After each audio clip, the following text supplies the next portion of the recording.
GIT की smart class में आप सबका स्वागत है।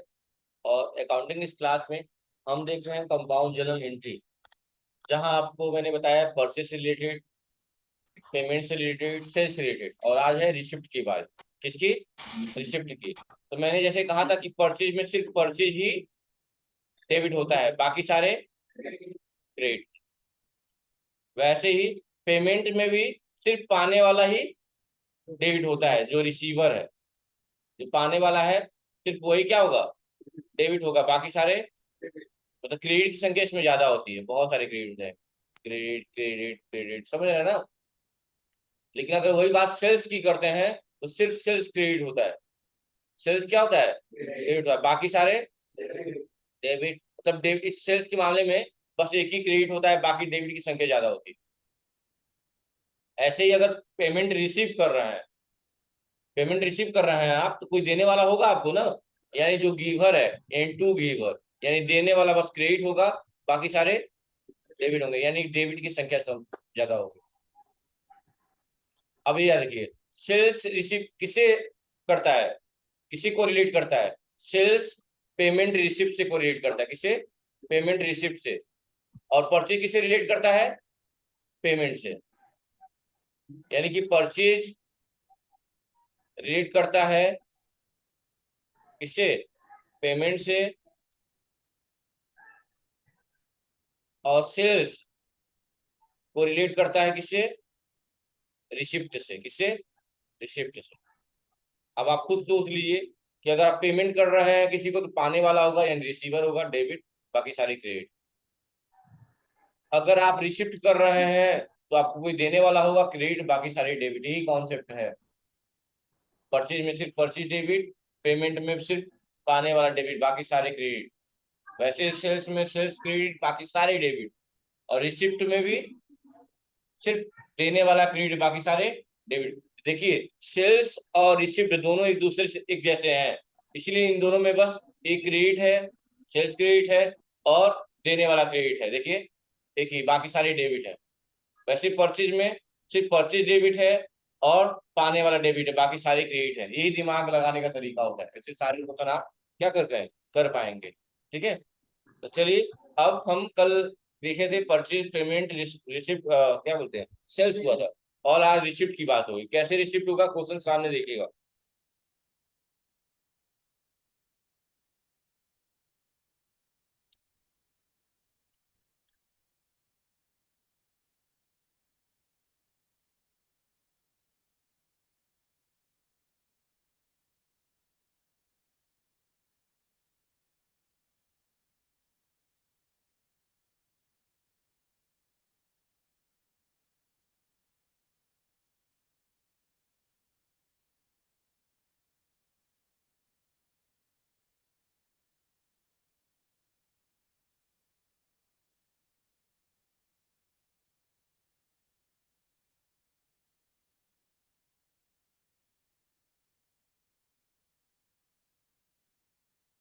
नोट कर लीजिए आप लोग।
इस सारे क्वेश्चन नोट कर लीजिए चारों।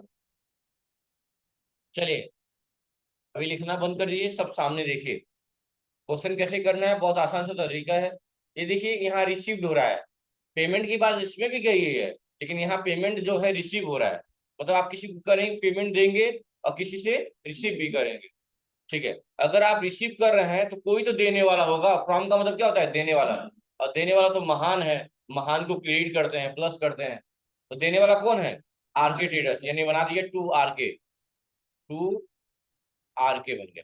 और मैंने कहा था कि बस एक ही क्रेडिट, बाकी सारे डेबिट। क्वेश्चन पढ़ने के बाद जो लग रहा है, पहला जो टर्म आ रहा है, जैसे मान लो पहला क्रेडिट आ रहा है तो बस एक ही क्रेडिट होगा, बाकी सारे डेबिट होंगे। सीधी सी बात। क्वेश्चन पढ़ने के बाद डेबिट आ रहा है तो बस एक ही डेबिट होगा, बाकी सारे क्रेडिट होंगे। इस तरह दिमाग में रखिए। जैसे यहाँ पे देने वाला है क्रेडिट, बाकी सारे क्या होंगे, डेबिट। क्या डेबिट होगा, कैश और।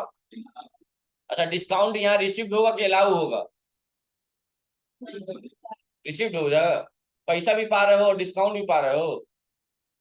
जब पैसा आपको कोई दे रहा है तो आप डिस्काउंट दोगे, और आप किसी को दे रहे हो तो वो आपको देगा। तो यहाँ आप पैसा पा रहे हो, दे रहे हो, दे रहे हैं, रिसिप्ट लिखा है तो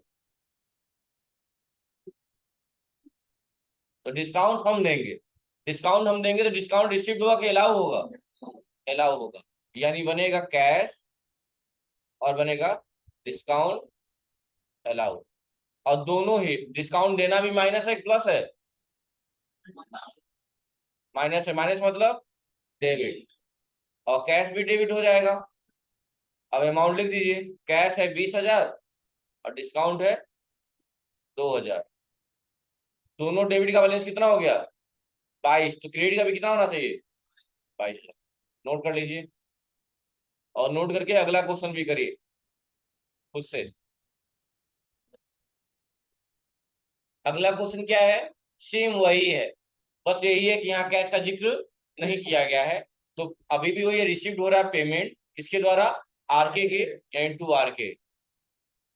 देने वाला आरके है, बाकी सारे क्या होंगे, डेबिट होंगे। यहाँ डिस्काउंट की बात हुई है, डिस्काउंट कब हुआ होगा, जब हमें कैश मिला होगा, यानी कैश और डिस्काउंट अलाउ। ये भी डेबिट, कैश भी डेबिट, और आरके तो क्रेडिट है। अब 20,000 रुपया क्या कैश का बैलेंस है, हाँ। कैश का नहीं है तो किसका हो सकता है, आरके का होगा। और उसमें डिस्काउंट कितना मिल गया है, 2,000 का डिस्काउंट। डिस्काउंट के सामने 2,000 रुपया, यानी कैश कितना दिए होंगे, कितना लिए होंगे कैश, 18,000। जो लोग भी किए हैं उनका सही है, कितने लोग का सही है वैसे, वेरी गुड। चलिए नेक्स्ट क्वेश्चन करिए, सामने देखिए। Received a payment from RK traders, किससे पैसा मिला है, आरके से। आरके देने वाला है, आरके को क्रेडिट कर दिया। और जाहिर सी बात है बाकी सारे डेबिट होंगे। क्या क्या डेबिट होगा, कैश होगा और एचडीएफसी होगा, एचडीएफसी और कैश। अमाउंट लिख ही लेंगे आप लोग, 20,000, 2,000 और यहाँ 22,000। बस इसमें भी वही पैटर्न होगा, कर लीजिए। चौथा क्वेश्चन कर लीजिए, हो भी गया। क्या बनाए हैं, कैश का बैलेंस कितना लिखे हैं, 18,000। Very good. एचडीएफसी का और सेल्स आरके का 20,000 होगा, 22 नहीं होगा, 20,000 होगा। ठीक है, सही है। और इस तरह से आपका सारा पैटर्न खत्म हुआ। ये सारे पैटर्न ही खत्म हो गए, जितना मैं बताना था बता दिया मैंने। अब बस नॉर्मल ये वाला है कि आप कोई चीज पेमेंट कर रहे हैं, जैसे मान लो हम सैलरी पेमेंट कर रहे हैं, क्या कर रहे हैं, पेड सैलरी। आप ₹50,000 वर 30,000 on cash and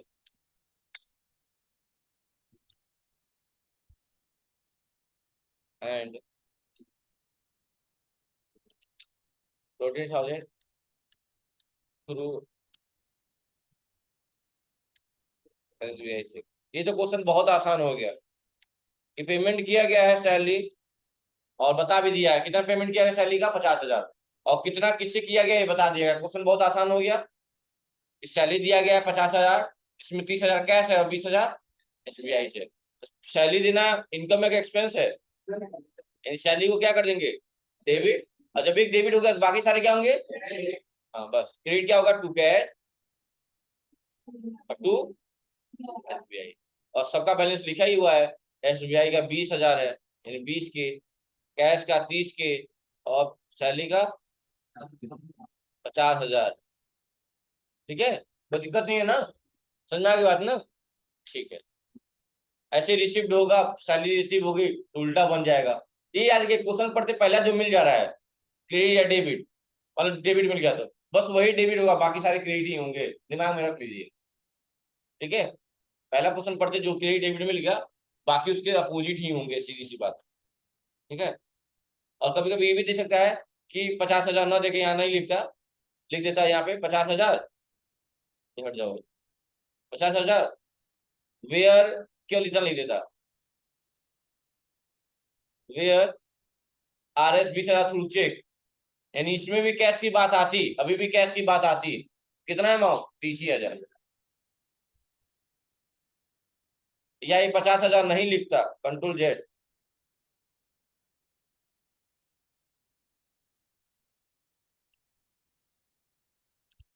ऐसे लिख देता तो अभी भी वही सेम ट्रांजेक्शन बनेगा। यहाँ भी वही कह रहा है, पेड सैलरी आप RS 30,000 on cash and 20,000 SBI cheque, अभी भी वही सेम ट्रांजेक्शन बनेगा। मतलब क्वेश्चन में कितना भी मॉडिफाई कर ले, पढ़ने से जो सेंस आ रहा है उसके यहाँ पे आप ट्रांजेक्शन बनाएंगे। इतना सबको समझ में आ गया, कोई दिक्कत नहीं है ना। चलिए, बहुत अच्छी बात है। फिर आ जाते हैं फाइल में, अपने फाइल में क्वेश्चन दिया हुआ है, क्वेश्चन आप पढ़ेंगे। ये तो पहला करा ही दिया था आपको, स्टेशनरी वाला। ये क्वेश्चन पढ़िए आप लोग, पहला क्वेश्चन करिए, 2 अप्रैल जो लिखा हुआ है एक करके दिखाइए।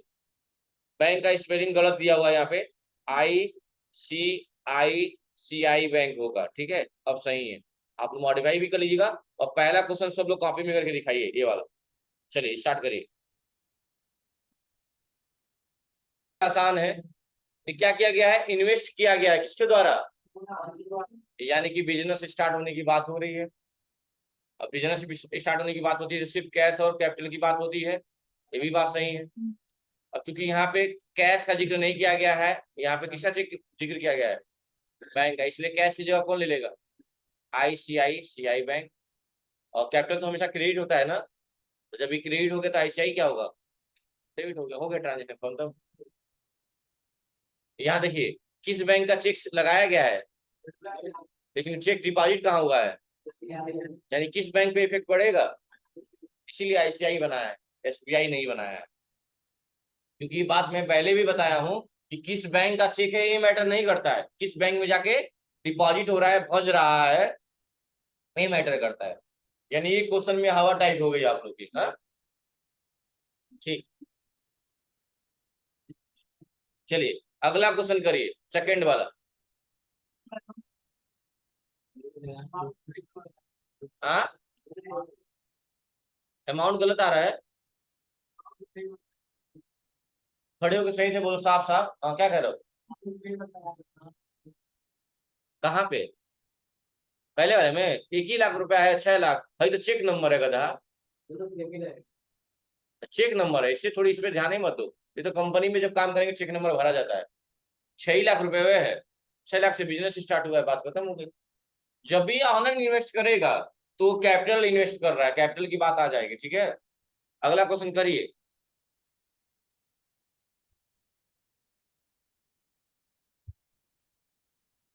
अगला क्वेश्चन करिए, सेकंड वाला।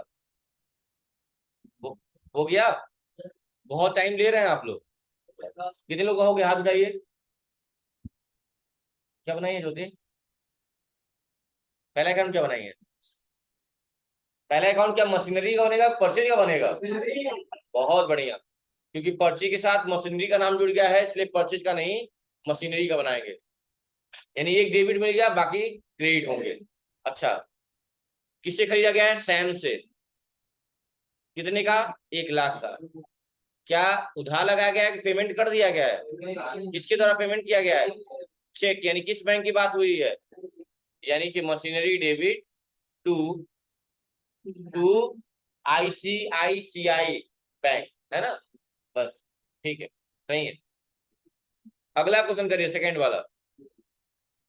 देखिएगा सेकंड वाले में 2 क्वेश्चन दिया हुआ है, थोड़ा ध्यान से पढ़िएगा, तो दोनों का सॉल्यूशन करना है।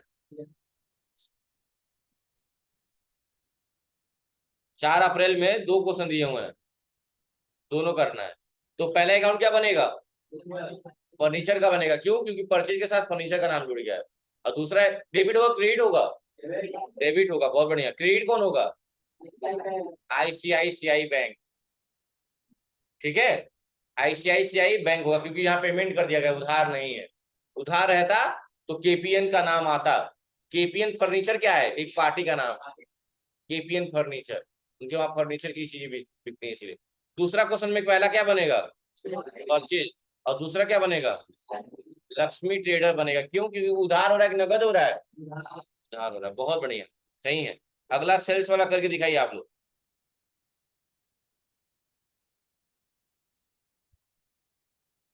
सेल्स वाला करके दिखाइए,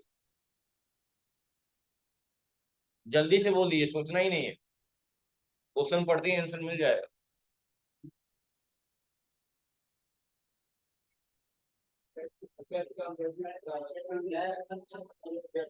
cash account debit to sales account, यानी ट्रांजेक्शन बनेगा इसमें। सोल्ड तो हो रहा है और यहाँ लिख दिया कैश हो रहा है, तो बातें खत्म हुई, आगे पढ़े भी मत करिए। Cash account debit to sales account. बहुत बढ़िया। अगला क्वेश्चन है, purchase goods from mister Vivek on cash amounted 2000 रुपए एंड RS 100 रुपया डिस्काउंट रिसिप्ट। बस, और बाकी लाइन आपको कंफ्यूज करने के लिए दिया गया है। अब बताइए कौन कौन से ट्रांजेक्शन बनेंगे। पहले तो ये बताइए, सिंपल एंट्री है कि कंपाउंड एंट्री है? कंपाउंड है। अच्छा, परचेज की बात किया गया है, तो पहला अकाउंट क्या बनाएंगे? डेबिट होगा क्रेडिट होगा? अमाउंट अभी मत लिखिएगा। और टू कैश है, और टू डिस्काउंट अलाउ की रिसिप्ट। रिसिप्ट होगा, क्योंकि परचेज हो रहा है तो रिसिप्ट होगा। Discount receipt.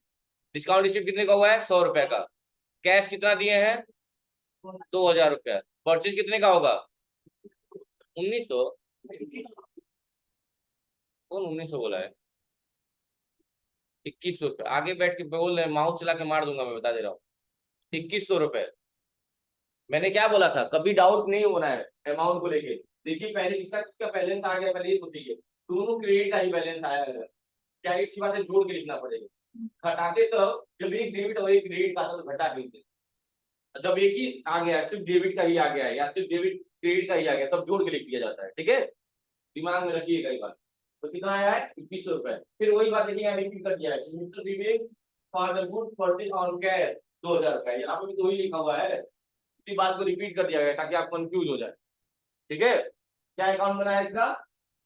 Purchase account debit to cash to discount receipt. समझ में आ गया? अगला बना दीजिए आप लोग 12 अप्रैल वाला, जल्दी से सोचिए, मैं जल्दी करिए, क्वेश्चन पढ़ते ही आंसर मिल जाएगा आपको। पहला अकाउंट क्या बनेगा? रेंट बनेगा। और दूसरा क्या बनेगा? ICICI bank. आसान हो गया ना? ठीक है, हो जाएगा आसान। तो आज क्वेश्चन बना दीजिए तो पक्का 40 वाला डेयरी मिल्क खिला दूंगा। तो पता है हो नहीं पाएगा,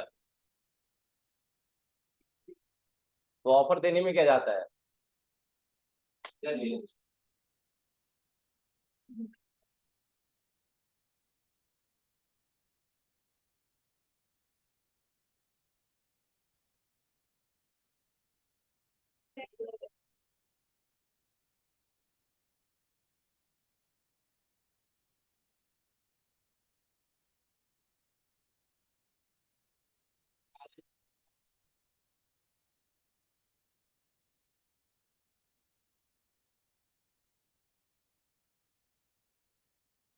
ठीक है, बताऊंगे टाइम खत्म।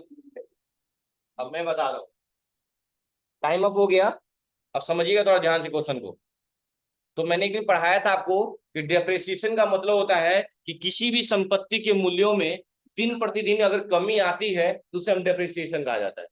जैसे मान लो आज हमने ये मोबाइल खरीदा 10,000 का, तो कल बेचेंगे तो जाहिर सी बात है 10,000 से नीचे ही आएगा। अच्छा, कमी आएगी इस फोन में। कब आई इस फोन में कमी? जब दिन बीता तब। इसीलिए परिभाषा दिया जाता है डेप्रिसिएशन का कि दिन प्रतिदिन संपत्तियों के मूल्य में होने वाली कमी को क्या कहा जाता है, डेप्रिसिएशन कहा जाता है। कहा जाता है ना, डिप्रिसिएशन क्या कर रहा है, वैल्यू को घटा रहा है कि बढ़ा रहा है, तो माइनस हुआ कि प्लस हुआ, यानी डेप्रिसिएशन को क्या कर दिए, डेबिट कर दिए। क्या कर दिए, डेप्रिसिएशन को डेबिट कर दिए। अच्छा, मैंने ये बात कहा था, जब एसेट्स आते हैं, जब एसेट्स हम परचेज करते हैं तो एसेट्स आते हैं ना, आते हैं तो एसेट्स इंक्रीज होते हैं, डिक्रीज होते हैं, इंक्रीज होते हैं, तो हम डेबिट करते हैं। यही बात है ना भाई, हम जब परचेज करते हैं कोई भी संपत्ति अगर हम खरीद रहे हैं, वो संपत्ति हमारे बिजनेस में आती है, इससे इंक्रीज होता है, एसेट्स क्या होता है, बढ़ता है, तो हम डेबिट करते हैं। और इंक्रीज बेचते हैं तो जाता है यानी घटता है, तो क्या करते हैं, डिक्रीज यानी कि क्रेडिट करते हैं। होता है ना, उसी तरह याद रखिएगा, जब भी एसेट्स की वैल्यू बढ़ेगी तो इंक्रीज डेबिट करेंगे, और डिक्रीज होगी तो क्रेडिट करेंगे। तो किसकी वैल्यू घट रही है यहाँ पे, मशीनरी की, तो मशीनरी को क्या कर देंगे, क्रेडिट कर देंगे। तो इसका अकाउंट बनेगा depreciation account debit to machinery account. बना लीजिए, बना लीजिए, depreciation account debit to machinery account, ये ट्रांजेक्शन बनेगा। और ये आज का आखिरी था। Thank you class.